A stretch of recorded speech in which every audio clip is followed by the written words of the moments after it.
My name is Bertha, and I am 64 years old. I was sitting in my living room when my daughter called from the airport. She was heading to China for 3 weeks. We said goodbye, but she forgot to hang up. What I heard in those next 40 seconds changed everything I believed about her. She was planning to take my house, put me in a facility, and sell everything I owned. But here's the thing, she had no idea I was still listening. Before we dive into what happened next, I would love to know where you are watching from today. Drop your city or country in the comments below. And if stories about standing up for yourself resonate with you, please hit that like button and subscribe to this channel. Trust me, you will want to hear every single detail of what I did while my daughter was overseas enjoying her vacation. Stay with me through this story because the note she found on the door when she came back changed everything. Let me take you back to where it all began. Not the phone call, but the years before it. The years that built me, broke me, and eventually led me to this moment. I was married to a man named Gerald for 18 years. We met when I was 23, young and full of dreams. He was charming, successful, and everything I thought I wanted. We had Denise when I was 25, and for a while, life seemed perfect. I was teaching English at a high school in Phoenix. Gerald was climbing the corporate ladder, and our little family felt complete. But perfection is often just a mask. When Denise was 21 years old, I discovered that Gerald had been having an affair with a woman from his office. It had been going on for 3 years. 3 years of lies of late nights he claimed were work meetings, of business trips that were actually romantic getaways with someone else. I remember the day I found out. I was doing laundry and found a receipt in his jacket pocket. A receipt for a necklace I had never seen. When I confronted him, he did not even try to deny it. He just shrugged and said, "These things happen, Bertha." Those words broke something inside me. These things happen. As if 18 years of marriage, as if our daughter, as if everything we had built together meant nothing. I made a decision that day that surprised everyone, including myself. I filed for divorce. In my generation, women often stayed in unhappy marriages because it was easier, because society expected it, because starting over seemed impossible. But I refused to spend another day with a man who could betray me so casually. Gerald did not fight the divorce. I think he felt guilty at least enough to let me go without a battle. He kept his retirement accounts, I kept my dignity, and we split custody of Denise, though she was already an adult by then. 2 years after the divorce, my parents passed away within months of each other. My father went first, a heart attack in his sleep. My mother followed 6 months later, as if she simply could not bear to live without him. They had been married for 52 years. That was the kind of love I had wanted for myself. They left me an inheritance. Not a fortune, but enough to start over. I used that money to buy a house in Scottsdale, Arizona. A ranch-style home with 3 bedrooms, a small pool in the backyard, and a view of the mountains in the distance. There was a saguaro cactus in the front yard that my father had planted during one of his last visits. Every time I looked at it, I thought of him. That house became my sanctuary.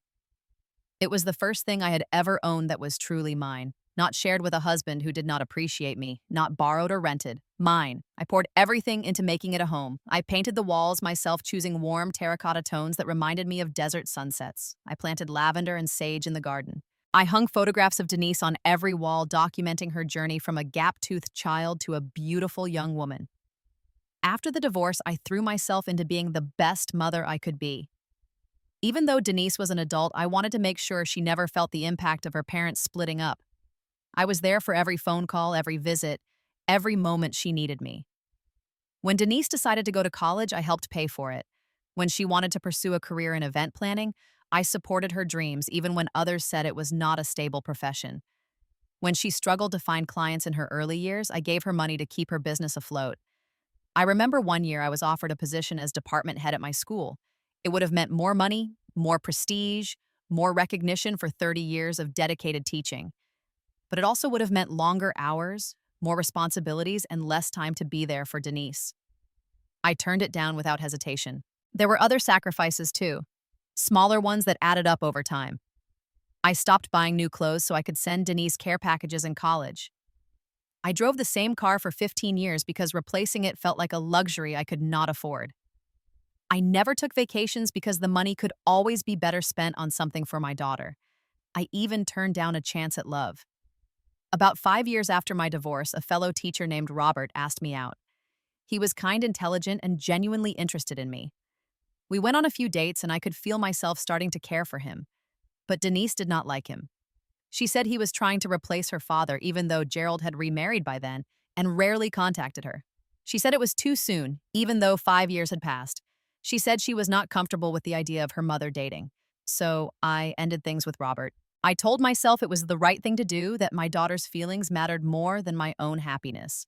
Looking back now, I wonder if that was when I started losing myself. When I began to believe that being a good mother meant erasing my own needs entirely.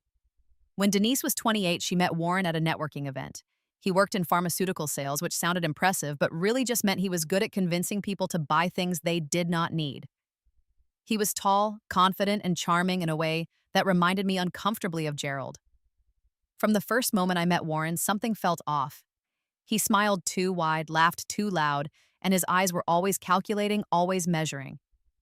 When he looked at me, I felt like he was appraising an item at an auction, rather than meeting his future mother-in-law. But Denise was smitten.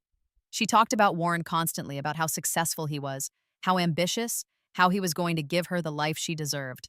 I bit my tongue and smiled because that is what mothers do. Their wedding was beautiful. I made the centerpieces myself, spending weeks arranging flowers and ribbons until my fingers ached. I wrote a speech that made everyone cry, talking about how Denise had been my greatest joy since the moment she was born. I meant every word. Warren's family was wealthy.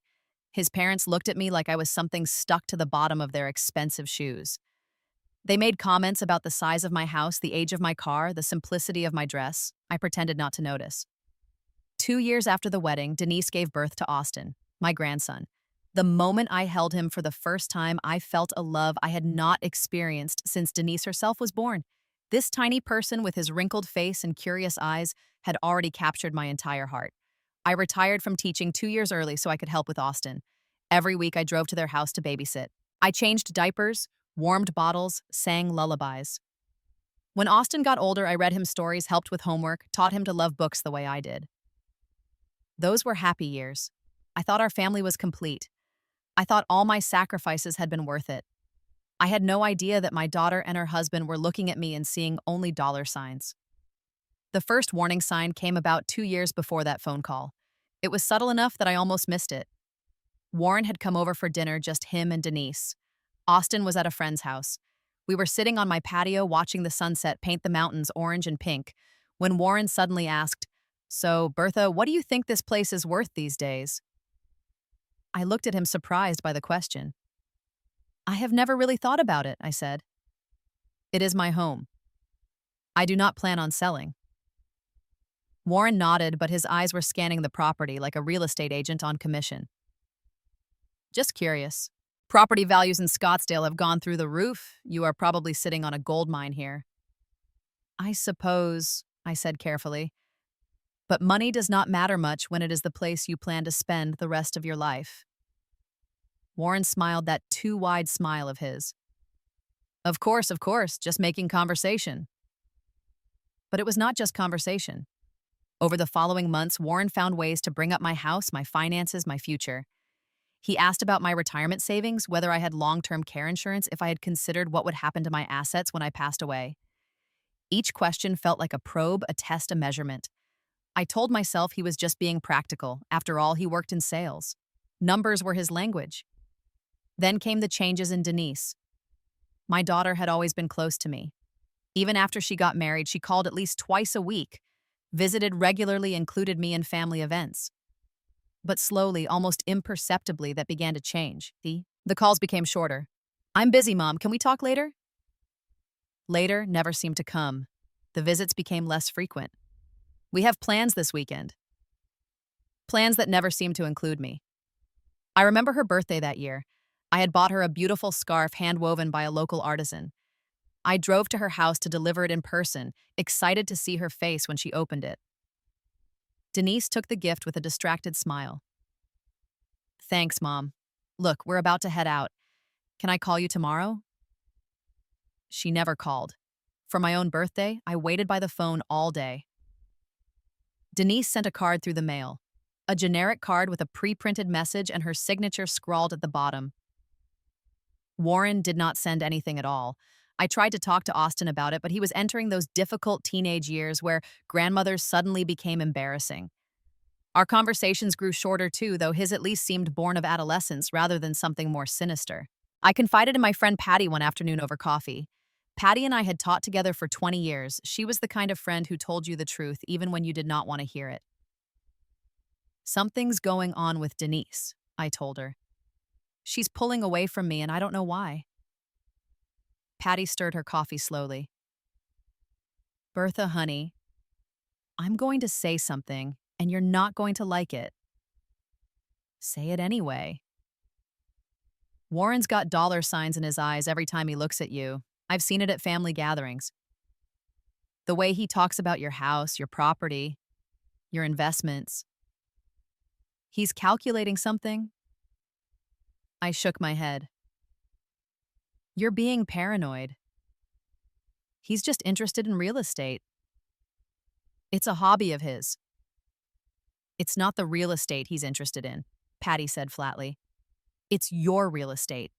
Specifically what happens to it when you're gone. Denise would never let him, I started, but Patty cut me off. Denise is married to him, Bertha. She sleeps next to him every night, listens to him every day. How long before his thoughts become her thoughts? I left that conversation feeling unsettled but unconvinced. Patty was always a bit dramatic. Denise was my daughter. She loved me. She would never scheme against her own mother. But then came the proposition. It was about a month before their China trip. Denise came to visit alone, which was unusual. She sat across from me in the living room, her posture stiff, her smile forced. Mom, I've been thinking, she began. You're getting older. This house is a lot to maintain. What if something happened to you? What if you fell and no one was here to help? I'm 64, Denise, not 94. I'm perfectly capable of taking care of myself. I know. But Warren and I have been talking and we have an idea. What if you sold this place and moved into our backyard? We're planning to build a granny flat. You'd have your own space, but we'd be right there if you needed anything. I stared at her, trying to process what she was suggesting. Sell my house. The house my parents' inheritance had bought. The house I had lived in for 18 years. The house that held every memory of my life after Gerald. Denise, I appreciate the thought, but this is my home. I'm not ready to leave it. Her expression flickered. Just for a moment, something cold passed through her eyes. Something I had never seen before. Fine, she said, standing up abruptly. But think about it, okay? It would make things so much easier. Easier for whom I wanted to ask. But I did not. She left without staying for dinner, something she had never done before. That night, I lay awake for hours replaying the conversation in my mind. The way she had said easier. The brief flash of coldness in her eyes. The feeling that I had just failed some kind of test. I told myself I was overreacting. Denise was just worried about me. That was natural for a daughter to worry about her aging mother, but deep down in a place I did not want to acknowledge, I was beginning to wonder if Patty had been right all along. The phone call that changed everything happened on a Tuesday morning in March. Denise and Warren were leaving for China that day. A 3-week trip that combined Warren's business dealings in Shanghai with a vacation through Beijing and other cities. They were excited about it, posting countdown photos on social media for weeks. Austin was staying with Warren's parents. I had offered to take him, but Denise said the schedule was already set. I tried not to feel hurt by that. The call came around 10 in the morning. I was in my kitchen drinking tea and reading the newspaper when my phone rang. Hi, Mom. Denise's voice was distracted, rushed. I could hear the bustle of the airport in the background. Just calling to say bye. Our flight leaves in an hour. Have a wonderful trip, sweetheart. Take lots of pictures. We will. I'll try to call when we land, but with the time difference. Don't worry about it. Just enjoy yourselves. Okay, bye, Mom. Goodbye, Denise. I love you. There was no response to that. Just the continued noise of the airport. Announcements over loudspeakers. People talking, the rumble of rolling suitcases. I was about to hang up when I realized the call was still connected. Denise must have put her phone in her pocket or purse without ending it properly. I should have hung up. That would have been the polite thing to do. But something made me pause. Maybe it was Patty's warning echoing in my mind. Maybe it was the coldness I had seen in Denise's eyes weeks ago. Maybe it was just instinct, that maternal sixth sense that tells you when something is wrong. I pressed the phone closer to my ear and listened. Did you talk to her about the house again? Warren's voice slightly muffled but unmistakable. She won't budge. Denise's response was cold, completely different from the voice she had used with me moments ago. Stubborn old woman thinks she's going to live forever in that place. My heart stopped. Stubborn old woman. My daughter had just called me a stubborn old woman. We need that money, Denise. Warren's voice was urgent and patient. The investment opportunity in Shanghai won't wait. If we don't get in now, we'll miss the window. I know. When we get back, we're going to have to force the issue. She has to go. How do you plan to do that? We tell her she's not mentally fit anymore. Get her evaluated. If she won't cooperate, we go for power of attorney. Once we have that, we can make all the decisions for her. I had to sit down. My legs would not support me anymore. I gripped the edge of the kitchen counter, my knuckles white. Warren laughed. It was a cruel sound. Your mother won't know what hit her.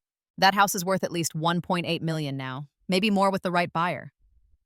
Once we sell it, she can go to one of those assisted living places. They're not that bad. As long as it's cheap, Warren added. I'm not paying for anything fancy. She can share a room for all I care. There was more, but I could not hear it anymore. The roaring in my ears drowned out everything else. I ended the call with shaking hands and sat there frozen, staring at nothing. My daughter, the baby I had held in my arms, the child I had sacrificed everything for, the woman I had loved unconditionally for 39 years. She was planning to declare me incompetent, to steal my home, to dump me in some cheap facility where I would spend my remaining years forgotten and alone. I do not know how long I sat in that kitchen. Minutes. Hours. Time had lost all meaning. The tea grew cold beside me untouched. The newspaper lay forgotten on the table. When I finally moved, it was because the sun had shifted and was streaming directly into my eyes. I looked around my kitchen at the tiles I had chosen, the curtains I had sewn, the photographs on the refrigerator of Austin at various ages. This was my home, my sanctuary, the place I had built from nothing after my marriage fell apart. And my daughter wanted to take it from me. I walked through the house like a ghost, touching things as I passed. The couch where Denise and I had watched movies together. The dining table where we had shared countless meals. The guest bedroom I had prepared for her visits, always fresh sheets, always flowers on the nightstand. I ended up in her old room, the room I had kept exactly as she had left it when she moved out. Posters on the walls, trophies on the shelves, photographs tucked into the mirror frame, memories of a daughter who no longer existed. I picked up a picture from her high school graduation. She was smiling, holding her diploma, looking at me with such love and pride. Where had that girl gone? When had she become the cold woman I had just heard on the phone? I thought about all the sacrifices I had made, the job opportunities I had passed up, the relationship I had ended, the vacations I had never taken, the clothes I had never bought, the dreams I had deferred so that she could have everything. And this was my reward: to be called a stubborn old woman, to have my home stolen, to be thrown away like garbage. That night, I did not sleep. I walked through every room of my house, remembering everything it represented. My parents' love manifested in the inheritance that had made it possible. My own resilience proven in the life I had built after divorce. My independence, my dignity, myself. By the time the sun rose the next morning, my tears had dried. In their place was something I had not felt in years. Something hard and certain and unbreakable. Resolve. They wanted my house. They wanted to declare me incompetent. Fine, let them try. But by the time they got back from China, there would be nothing left to take. I waited until 6 in the morning to make my first call. I knew my sister Nadine was an early riser, up before dawn to tend her garden in the high desert of New Mexico. Bertha, her voice was surprised but warm. Everything okay? No, I said. Everything is not okay. Can you listen for a few minutes? I told her everything. The phone call, the conversation, the plans they had made to destroy my life. When I finished, there was a long silence. I'm going to kill them. Nadine finally said, her voice shaking with fury. That ungrateful little... I always knew Warren was bad news, from the moment I met him. But Denise, how could she do this to you? She's become someone I don't recognize, I said. But I didn't call to complain, Nadine. I called because I need to do something and I need to know I have somewhere to go afterward. You come here, you come to me. I have 3 bedrooms in this house and it's just me rattling around in all this space. You can have the guest room with the mountain view. You can stay as long as you want, forever if that's what you need. I felt tears prick my eyes. Thank you, but first I have things to handle here. What are you going to do? I looked out the window at my backyard at the pool glinting in the early morning light at the saguaro my father had planted, standing tall against the lightening sky. I'm going to sell this house before they get back. And when they find out, I'm going to be long gone. There was a pause, then Nadine laughed. It was a sound of pure delight. Give them hell, little sister. Give them absolute hell. My next call was to Frank Holloway. Frank had been my lawyer since I bought the house in 1998. He was semi-retired now, but still active enough to help with situations like this. Bertha, he said when he answered, it's been a while. What can I do for you? I explained the situation as briefly as I could. The phone call, the plans, my intention to sell. Can they actually do what they're planning? I asked. Can they declare me incompetent and take control of my assets? Frank's voice was reassuring. It's not that simple. To get power of attorney against your will, they would need to prove in court that you're mentally incapable of making your own decisions. That requires evaluations, hearings, evidence. It's a long process, and frankly, from what you're telling me, you're as sharp as you've ever been. So I can sell my house without their interference? Absolutely, the house is 100% in your name, correct? Yes, I bought it with my inheritance. Denise has no legal claim to it. Then you can sell it today if you want. You don't need anyone's permission. You don't need to tell anyone. It's your property, free and clear. That's exactly what I'm going to do. Frank agreed to meet me that afternoon to go over the paperwork and make sure everything was in order. Before I hung up, he said something that stayed with me. Bertha, I've handled a lot of cases like this over the years. Children who see their parents as nothing more than a future inheritance. It's ugly and it's heartbreaking. But you're doing the right thing. Protecting yourself isn't selfish. It's survival. My third call of the day was to Eleanor, my neighbor of 15 years. Eleanor worked as a realtor, one of the most successful in Scottsdale. If anyone could sell my house quickly and discreetly, it was her. Bertha, Eleanor sounded surprised to hear from me. Is everything all right? I need to sell my house, Eleanor, quickly and quietly. Can you come over this afternoon? There was a pause. Eleanor and I were friendly, but not close. We waved at each other across driveways, chatted at neighborhood block parties, borrowed sugar and eggs when needed. This was clearly something different. Of course, she said carefully. I'll be there at 2. While I waited, I began the process of sorting through my belongings, not packing yet, just deciding what mattered enough to take with me. I started in the living room, picking up photographs and examining each one. Pictures of Denise as a child, as a teenager, as a bride. Pictures of Austin from every year of his life. Pictures of my parents, my sister, friends I had made over the decades. Some of these I would keep. Others I would leave behind. In my bedroom, I opened the closet and looked at the clothes hanging there. Most of them I had owned for years, practical items that served their purpose but held no sentimental value. I would need very little where I was going. I found a box on the top shelf that I had not opened in years. Inside were letters from my mother written during my divorce when I needed encouragement most, recipes in her handwriting, a lock of my father's hair saved from his final haircut. I held these things against my chest and wept, but the tears did not last long. I did not have time for grief, not yet.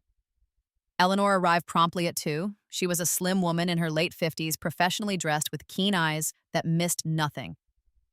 Bertha, she said as I led her inside, this is unexpected. I always thought you'd live in this house forever. So did I. She walked through the property with her realtor's eye noting features, assessing value. I followed silently, seeing my home through her perspective. The spacious rooms, the updated kitchen I had renovated 5 years ago, the pool and patio area, the mountain views. When we sat down to talk, Eleanor's expression was serious. Bertha, I have to be honest with you. This property is worth a lot of money. The Scottsdale market is incredibly hot right now.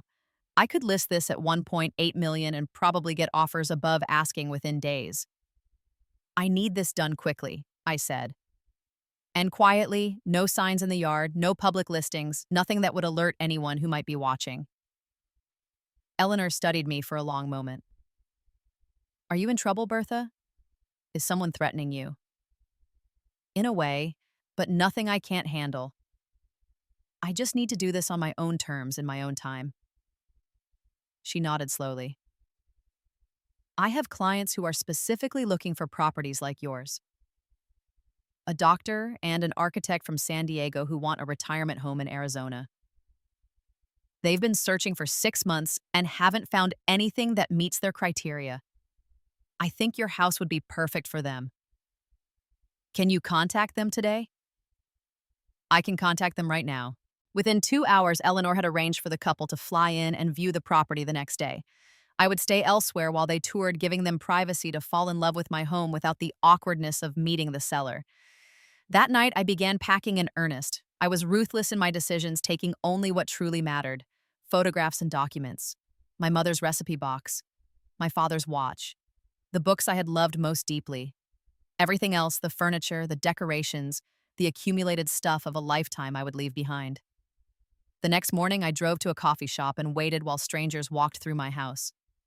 I thought about all the mornings I had spent in that kitchen, all the evenings on that patio, all the nights in that bedroom. 35 years of memories. And now I was walking away from all of it. Eleanor called me at noon. Her voice was excited. They love it, Bertha. They want to make an offer. How much? 1.95 million. Cash. They can close in 10 days. I closed my eyes. Almost $2 million. More than I had ever imagined having in my entire life. Tell them yes. The next 10 days were a blur of activity. Meetings with Frank to finalize the legal paperwork. Arrangements with a moving company to transport my belongings to New Mexico. Phone calls with Nadine to prepare for my arrival. All while Denise and Warren wandered through China, posting photos of the Great Wall and the Forbidden City, completely unaware that their scheme was falling apart. I thought about calling them, confronting them with what I knew. But what would be the point? They would deny it, gaslight me, try to manipulate me into staying. Better to let my actions speak louder than any words could. The closing happened 8 days after the viewing.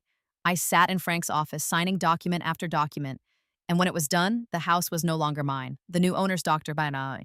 Patricia Mendez and her husband Antonio were lovely people. They had fallen in love with the saguaro cactus, with the mountain views, with the sense of peace the property offered. They would take good care of it, I knew. Much better care than Denise and Warren ever would have. With the check deposited in my new account, I spent my last night in the house. I walked through each room one final time, saying goodbye to the life I had built there. I stood in the backyard looking up at the stars and whispered a prayer of thanks to my parents for giving me the means to have this home, even if only for a season. In the morning, I wrote a note. I did not make it long. I did not list my grievances or explain my pain. I simply wrote the truth. Dear Denise and Warren, I heard everything. The phone did not disconnect. I know about your plans, the power of attorney, the assisted living. You wanted my house. It is sold. 1.95 million. I have moved somewhere you will never find me. Do not bother looking. And Denise, I hope one day you understand what you have lost. It was not a house. It was a mother, Bertha. I taped the note to the front door where they would see it immediately. Then I loaded the last of my things into my car, took one final look at the home I was leaving behind, and drove away. The road to New Mexico stretched before me, empty and full of possibility. I turned on the radio, found a country station playing old songs I remembered from my youth, and let the music carry me forward. 6 hours later, I pulled into Nadine's driveway. She was waiting on the porch, arms open, tears streaming down her face. "Welcome home, little sister," she said as she held me tight. And for the first time in weeks, I felt like I could breathe again. They came back on a Sunday. I know this because I had calculated the timing carefully. Their flight from Beijing landed in Los Angeles on Saturday night. They would stay at an airport hotel, then catch a connection to Phoenix on Sunday afternoon.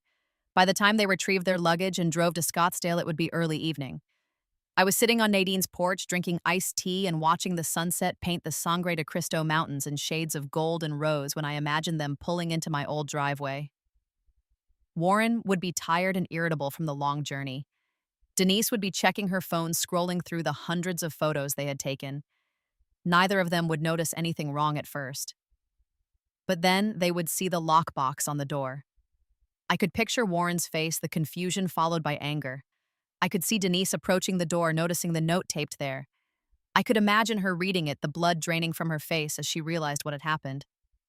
3 days later, my old phone, which I had kept active just long enough to handle the sale, began to ring. Denise's number appeared on the screen. I let it go to voicemail. She called again, and again, and again. The voicemail started out confused. "Mom, what's going on? We're at your house and there's some kind of lockbox on the door. Call me back." Then they became angry. "Mom, this isn't funny. Where are you? What have you done?" Then desperate. "Please, Mom, please call me. We need to talk about this. There's been some kind of misunderstanding." I deleted each message without listening to more than a few seconds. There was nothing to misunderstand. I had heard exactly what they planned, and I had responded accordingly.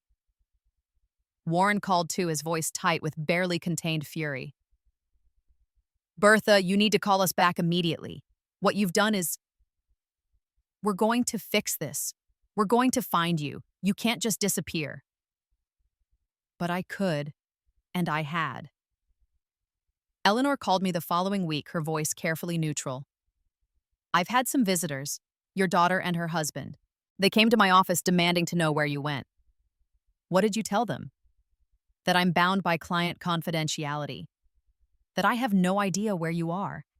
That the sale was completely legal and there's nothing they can do about it." "How did they react?" Eleanor paused. "The husband threw a chair. I had to call security." I was not surprised. Warren had always seemed like the type to resort to violence when he did not get his way. I was glad I was hundreds of miles away. "They tried to contest the sale," Eleanor continued. "Hired a lawyer and everything. But Frank Holloway's paperwork was airtight. There's no legal basis for any challenge. The house was yours to sell and you sold it." "Thank you, Eleanor, for everything." "Take care of yourself, Bertha. You did the right thing." Over the following weeks, I learned more about what had happened after my departure. Patty, my old friend, kept me informed through careful phone calls. Warren's investment opportunity in Shanghai had fallen through. Without the money from my house, he could not participate. His partners were furious. His reputation in certain circles was damaged. Denise and Warren's marriage, never as solid as it appeared, began to crack under the strain. They argued constantly about money, about the failed plan, about whose fault it was. They had to move out of their house and into a smaller apartment. The granny flat they had planned to build for me was never constructed. Instead, they were struggling to pay their own bills. I thought about Austin often. My grandson caught in the middle of this mess through no fault of his own. I had written him a letter before I left explaining in gentle terms that Grandma needed to go away for a while, but that I would always love him. I had given it to Patty to deliver. I did not know if he ever received it. I did not know if Denise would even allow him to read it if he did. All I could do was hope that someday when he was older, he would understand. 6 months passed. My life in New Mexico settled into a comfortable rhythm. I rented a small adobe house near Nadine's, charmed by its thick walls and wooden beams, and the way the light fell through the windows in the afternoon. I planted a garden growing tomatoes and peppers and herbs that thrived in the high desert climate. I began volunteering at the local library, helping adults learn to read. It was rewarding in a way teaching high school had never been. These students wanted to learn, needed to learn, and watching their faces light up when words finally made sense was deeply satisfying. I made friends. Other women my age, some with similar stories of children who had disappointed them, others simply seeking companionship in their later years. We called ourselves the Thursday Club, meeting weekly for lunch and conversation, and the kind of honest talk that only comes from shared experience. I started painting, watercolors mostly, desert landscapes and mountain scenes in the impossible blue of the New Mexico sky. I was not particularly talented, but that did not matter. The act of creating something beautiful was enough. The money from the house sale was invested safely, providing enough income that I would never have to worry about finances again. I had more than enough for a comfortable life, for occasional travel, for whatever the future might bring. I thought about Denise every day. Not with anger anymore, but with a kind of resigned sorrow. The daughter I had raised, the little girl who had told me I was the best mommy in the world, was gone. In her place was a stranger I did not know and could not reach. Sometimes I wondered if I had made a mistake, if I should have stayed and confronted her, if I could have somehow repaired our relationship. But then I remembered the coldness in her voice on that phone call. Stubborn old woman, she has to go. And I knew I had done the only thing I could do. A year after I moved to New Mexico, I received a letter. Not from Denise or Warren, from Austin. The envelope was addressed in careful handwriting to Bertha, care of the Santa Fe Public Library. He had found me. My clever grandson had found me. Dear Grandma. The letter began, I hope this reaches you. I've been trying to find you for months. Mom and Dad won't tell me anything. They just say you're gone and we shouldn't talk about it. I know something bad happened. I don't know all the details, but I know Mom and Dad did something wrong. I heard them fighting about it. Dad was yelling about money and Mom was crying and saying it wasn't supposed to happen this way. I miss you, Grandma. I miss reading books with you. I miss your cookies. I miss the way you always listened to me, really listened, not like Mom and Dad who are always on their phones. I don't understand why you had to leave, but I want you to know that I still love you. I will always love you. And if you ever want to see me again, I will find a way to make it happen. Please write back. Please. Love, Austin. I sat in my garden and cried. Not tears of sadness this time, but of hope. My grandson still loved me. My grandson had searched for me. My grandson wanted me in his life. I wrote back immediately, a long letter explaining in terms appropriate for a 15-year-old why I had left. I told him that his mother and I had a disagreement, that sometimes adults make choices that hurt each other, that my leaving had nothing to do with how much I loved him. I included my phone number, my address, an invitation to visit whenever he could. 2 weeks later, my phone rang. Grandma! Austin's voice, deeper than I remembered, but still unmistakably him. It's me. Austin? I could barely speak around the lump in my throat. Oh, sweetheart. It's so good to hear your voice. We talked for an hour. He told me about school, about his friends, about the books he was reading. He carefully avoided talking about his parents, and I did not press. There would be time for those conversations later. Can I come visit you this summer? He asked finally. Mom can't really stop me. I'm almost 16. I can buy my own bus ticket if I have to. You can come anytime you want, I said. I have a guest room with your name on it. That summer, Austin spent 2 weeks with me in New Mexico. We hiked in the mountains, explored ancient pueblos, ate at tiny restaurants that served the best green chile in the world. We read books together, just like we used to, taking turns reading chapters aloud. On his last night sitting on my patio watching the stars emerge, Austin asked the question I had been waiting for.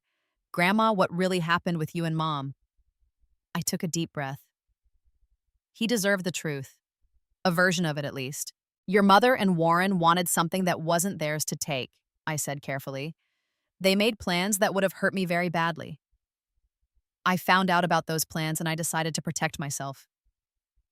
The house? Yes, the house. Austin was quiet for a long moment. I always knew Dad was kind of, I don't know, not nice, but I thought Mom was different.